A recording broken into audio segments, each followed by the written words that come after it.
When sodium reacts with chlorine, we get sodium chloride or NaCl. But how are things happening at an atomic level? Well, that's exactly what we are going to find out in this video. We will learn how metals react with nonmetals and what are ionic bonds and how are they formed. Well, before we start learning about these, we will have to remember a few things. First, how are electrons arranged in an atom? Basically, the electronic configuration of an atom. And second, what's so special about noble gases? Now you might be wondering, Ram, why noble gases? So see, noble gases are inert in nature. They do not take part in any chemical reaction. So we want to understand what makes them so special. Maybe from there we can understand why other elements want to react. So let's begin. So here I have taken neon, which is a noble gas. Its atomic number is 10. This means that neon will have 10 protons in its nucleus. And since this is a neutral atom of neon, it will also have 10 electrons going around the nucleus. Now see, these electrons, they will not be going around the nucleus in a random fashion. Instead, they will be going around in fixed regions called shell. Now, there could be many shells, 1, 2, 3, 4, and we saw that these shells are given special names, KLMN. And if you're wondering why these weird names, then don't worry about them right now. There is some historical reason and we'll talk about them in a future video. Let's now see how 10 electrons go around in these shells. So the first shell, the one that is the closest to the nucleus, also called the cation, it has a maximum capacity of 2 electrons. That means only 2 electrons can be over here. Okay. So out of the 10 electrons, 2 occupy the K shell, meaning 10 minus 2, we have 8 electrons remaining. Now the second shell or the L shell, it has a maximum capacity of 8 electrons. That means all the 8 electrons, they will occupy the L shell. So here we have 2 electrons in the K shell and 8 electrons in the L shell. And this is how the 10 electrons of neon go around its nucleus.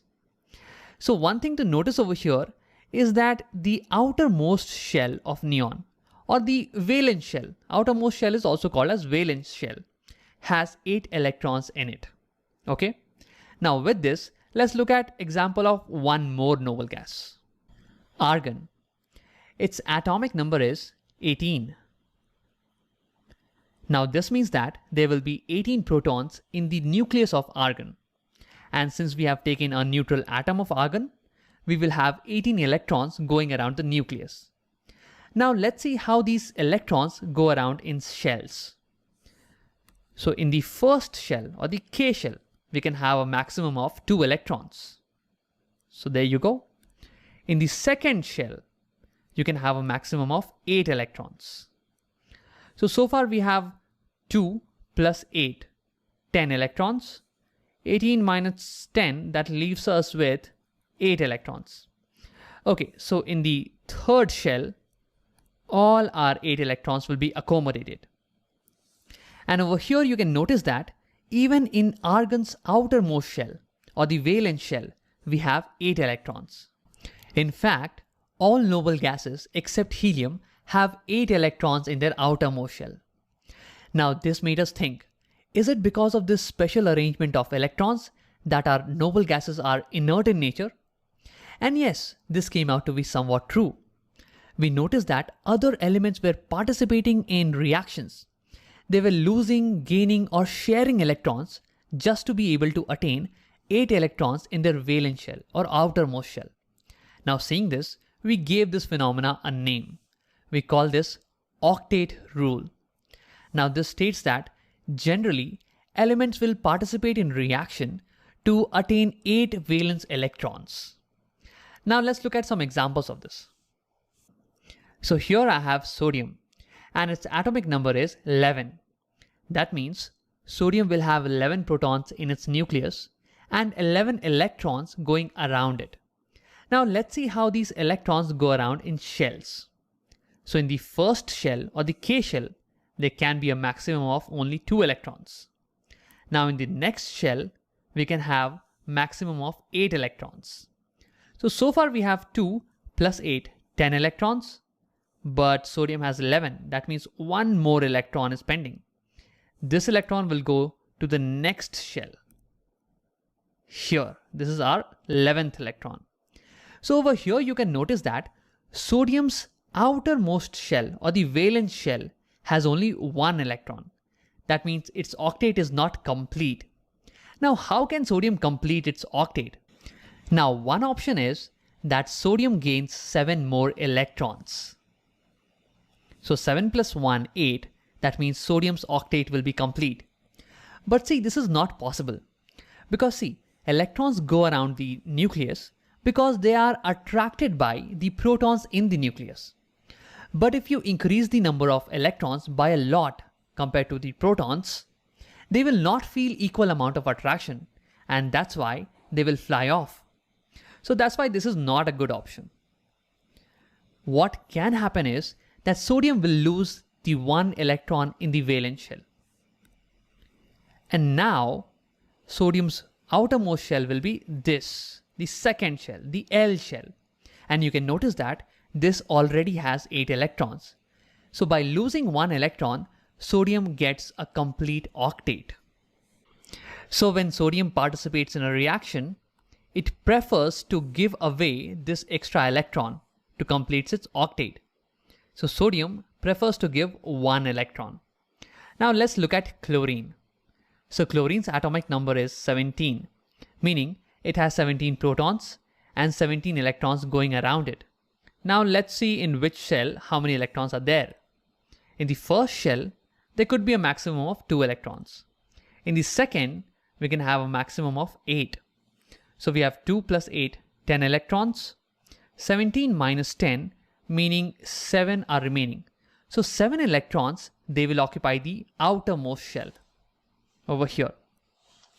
So here also, chlorine's octet is not complete because in the outermost shell or in the valence shell, we have only 7 electrons.